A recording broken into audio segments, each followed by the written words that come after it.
सीमांचल की धरती से अमित शाह ने मिशन 2024 का आगाज कर दिया। पूर्णिया के रंगभूमि मैदान से अमित शाह और बीजेपी नेताओं ने लालू नीतीश की जोड़ी पर एक एक कर हमले किए। सीमांचल में बढ़ते आतंकवाद, तेजी से बदलती डेमोग्राफी और पांव पसरते पीएफआई का जिक्र किया। सवाल है कि क्या सीमांचल बीजेपी की सोची समझी रणनीति है? क्या बीजेपी ने लालू नीतीश को हराने के लिए सीमांचल स्ट्रेटजी बनाई है? मित्रों, जब लालू जी सरकार में है तो कौन उससे बचा सकता है? आज सीमावर्ती जिलों में एक आशंका बनी हुई है। मित्रों, जब लालू जी सरकार में है तो कौन उससे बचा सकता है? बैठते ही कहते हैं ना, पूत के लक्षण पालने में ही मालूम पड़ जाते हैं। सीमांत जिलों में जब आया हूं तब लालू और नीतीश की जोड़ी को पेट में दर्द आ रहा है। ये सीमावर्ती जिले हिंदुस्तान का हिस्सा है, किसी को डरने की जरूरत नहीं है। नरेंद्र मोदी सरकार है यहां पर।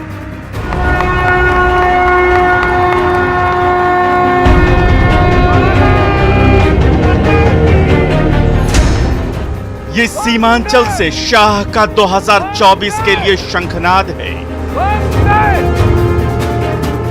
ये बिहार के सीमावर्ती जिलों से केंद्रीय गृह मंत्री और बीजेपी के चुनावी चाणक्य का गुरु मंत्र है। 23 सितंबर को जब अमित शाह पूर्णिया के रंगभूमि मैदान पहुंचे तो अपने कार्यकर्ताओं और जनता को जीत का मंत्र दे दिया। सीमावर्ती जिलों के 4 जिलों के मेरे भाइयों बहनों को ये जरूर कहने आया हूं कि जब लालू जी सरकार में जुड़ गए हैं और नीतीश जी लालू की गोदी में बैठे हैं, तब यहां जो डर का माहौल खड़ा हुआ है, मैं आपको कहने आया हूं, ये सीमावर्ती जिले हिंदुस्तान का हिस्सा है, किसी को डरने की जरूरत नहीं है। नरेंद्र मोदी सरकार है यहां पर। पूर्णिया बिहार के सीमांचल का हिस्सा है। अमित शाह ने यहां से साफ कर दिया कि 2024 के लिए बीजेपी की रणनीति क्या होगी, जीत का मंत्र क्या होगा, विरोधियों को पछाड़ने का तरीका क्या होगा, कैसे वो लालू और नीतीश के चक्रव्यूह को तोड़ेंगे। पहले आप अमित शाह के भाषण को ध्यान से सुनिए। मित्रों, आज मैं यहां सीमांत जिलों में जब आया हूं तब लालू और नीतीश की जोड़ी को पेट में दर्द आ रहा है। वो कह रहे हैं कि झगड़ा लगाने आएंगे, वो कह रहे हैं कि कुछ करके जाएंगे।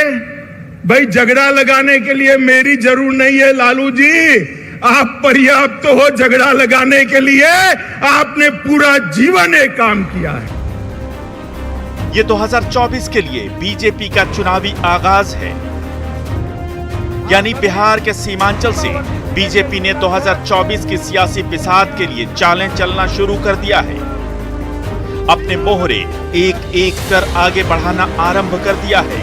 सिर्फ अमित शाह ने ही नहीं, बल्कि बीजेपी के दूसरे नेताओं ने भी सीमांचल के बहाने लालू नीतीश पर सियासी सर्जिकल स्ट्राइक कर दी।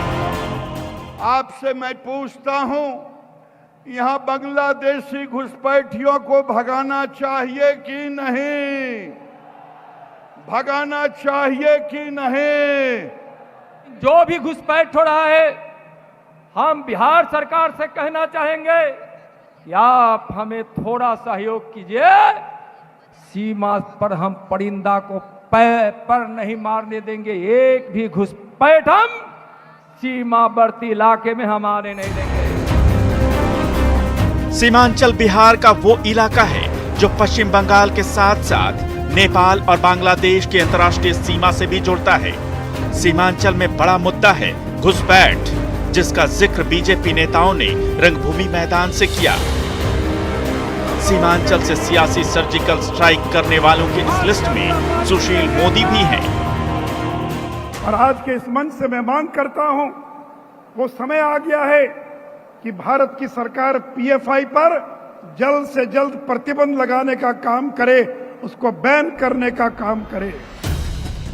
पूर्णिया की जनभावना सभा के मंच से सुशील मोदी ने सीमांचल में जनसंख्या विस्फोट के साथ साथ आतंकियों के पनाहगाह और पीएफआई का मुद्दा भी उठाया।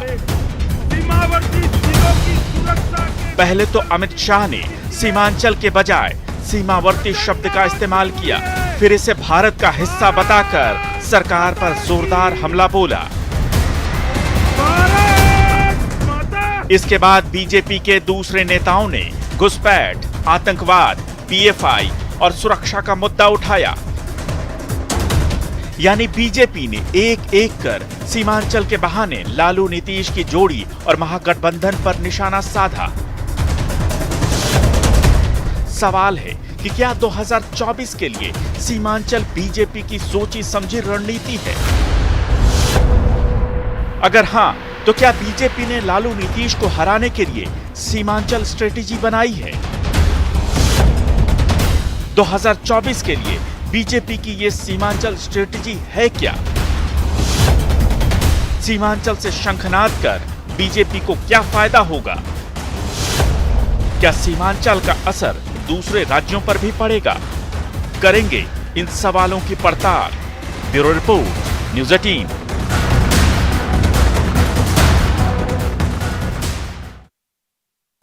नीतीश कुमार विपक्ष को एकजुट करने में लगे हुए हैं, तो बीजेपी अपने कोर वोट बैंक को कंसोलिडेट और नए वोटरों को लुभाने में लगी हुई है।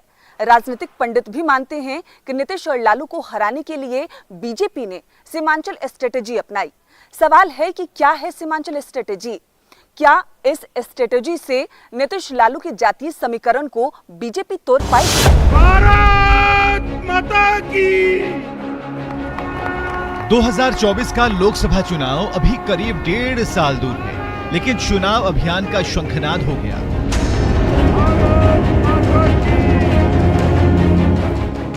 नीतीश कुमार विपक्ष को एकजुट करने में जुटे हैं, तो बीजेपी अपने कोर वोट बैंक को कंसोलिडेट करने के लिए नए वोटरों को लुभाने में जुट चुकी है, जिसका शानदार शो 23 सितंबर को सीमांचल के पूर्णिया में हुआ। सवाल है कि क्या बीजेपी ने लालू नीतीश को हराने के लिए सीमांचल स्ट्रेटेजी बनाई है?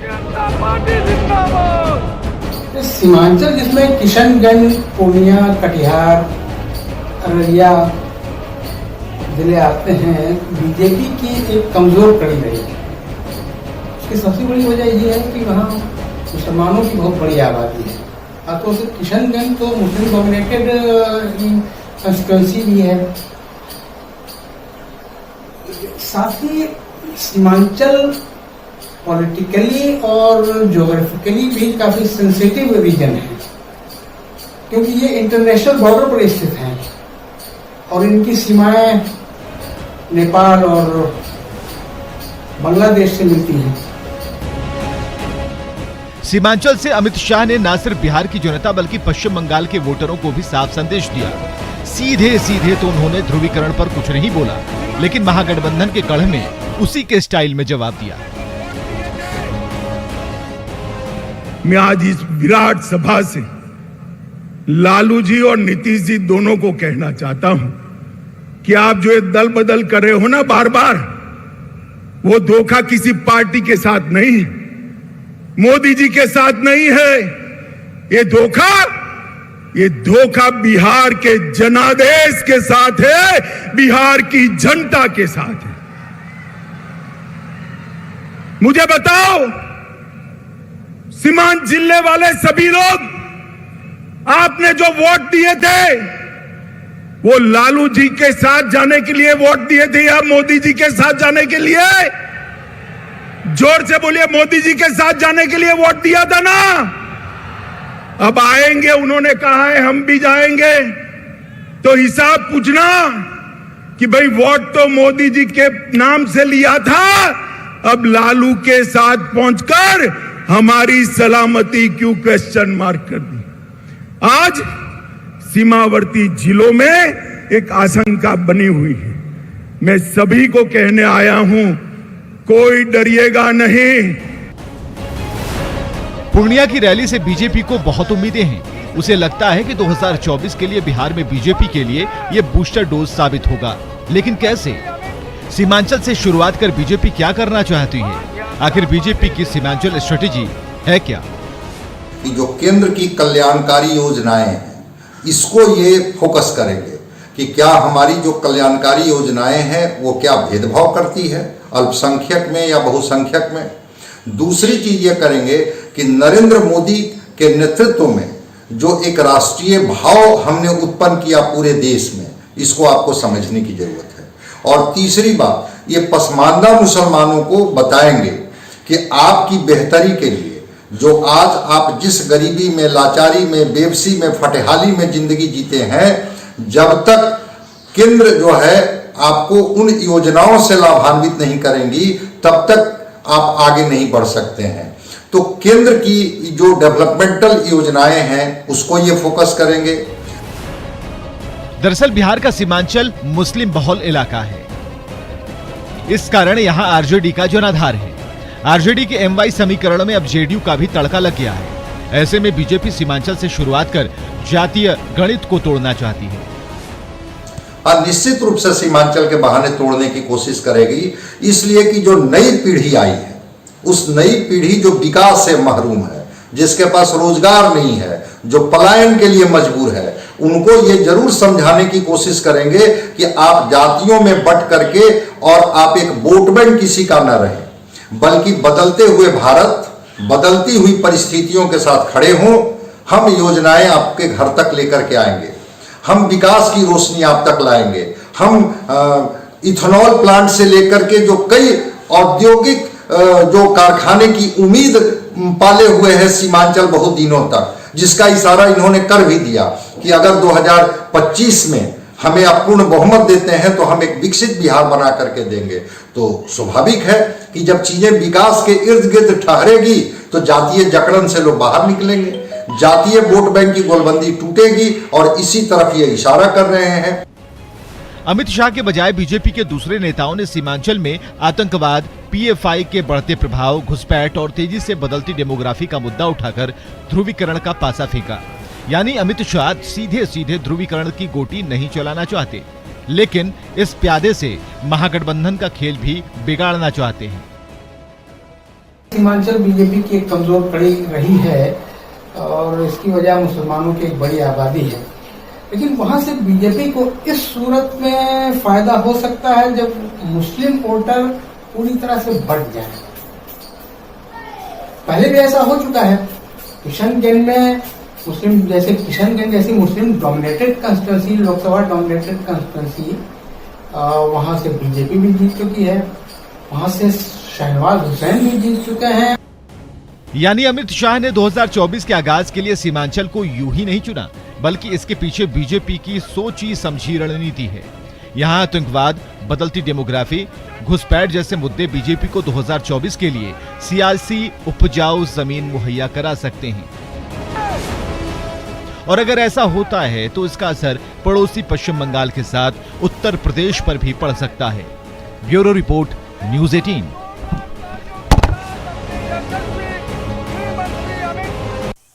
तेईस सितंबर की जनभावना रैली में अमित शाह ने लोगों को जंगल राज की याद दिलाई और लालू नीतीश पर जोरदार प्रहार भी किया। शाह ने अपने भाषण में 22 बार लालू नीतीश का नाम लिया तो 10 बार जंगल राज का जिक्र किया, लेकिन तेजस्वी पर सीधे हमले से बचते रहे।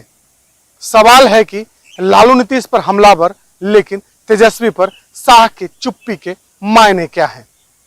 क्या यह बीजेपी के सीमांत प्लान का हिस्सा है?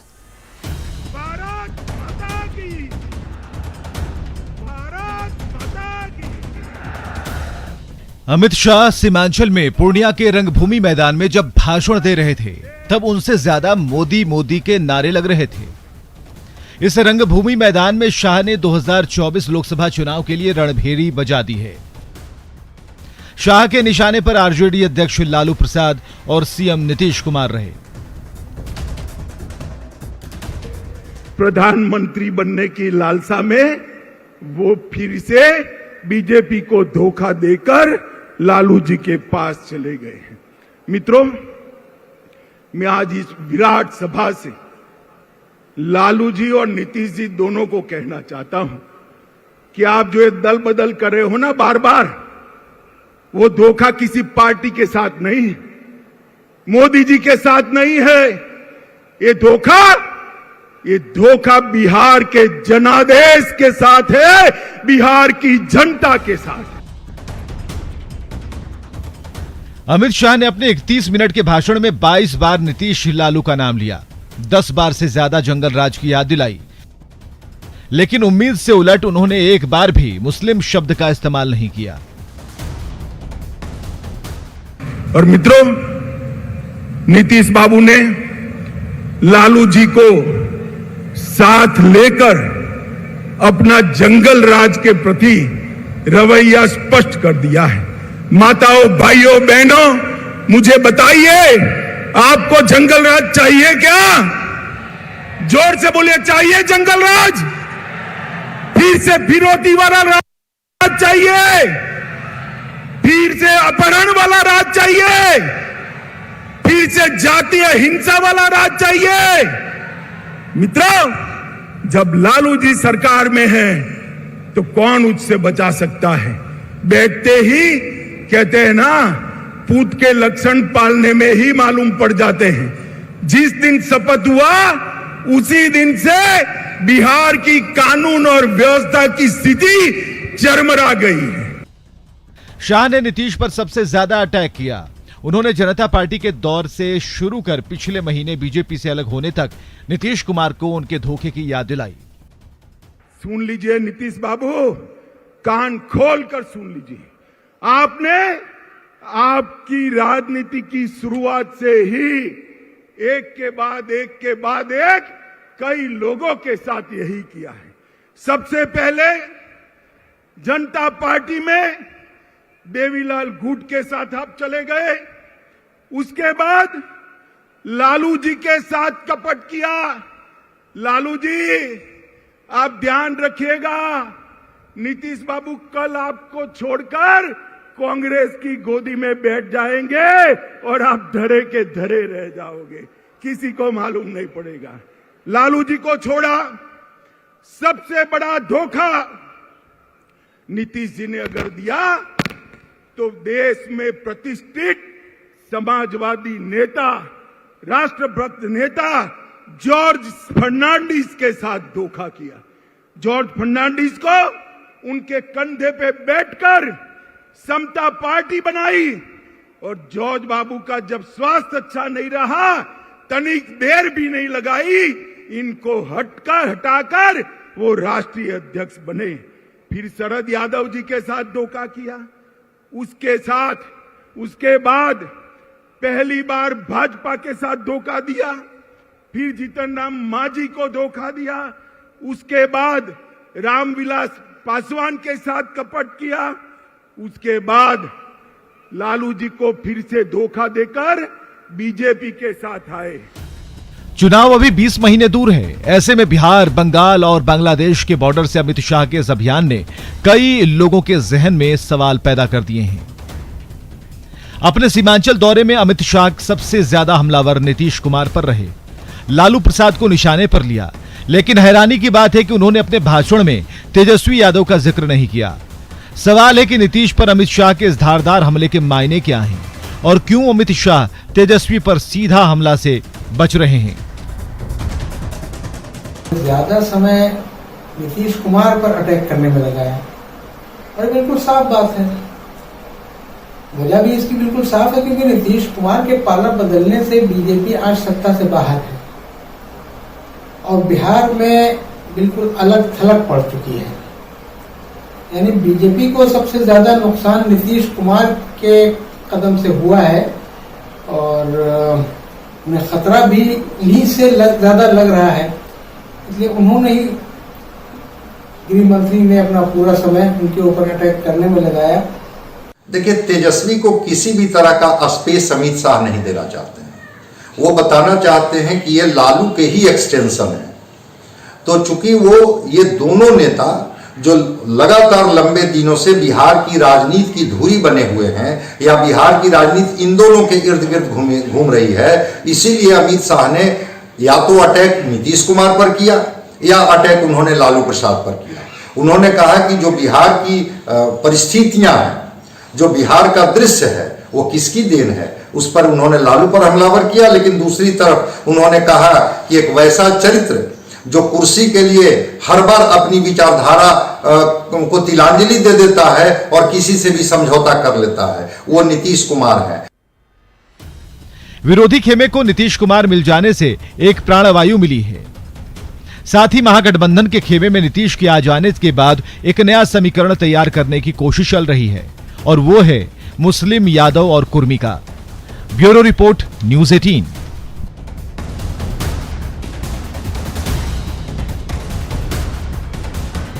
किसी को डरने की जरूरत नहीं है। नरेंद्र मोदी सरकार है यहां पर।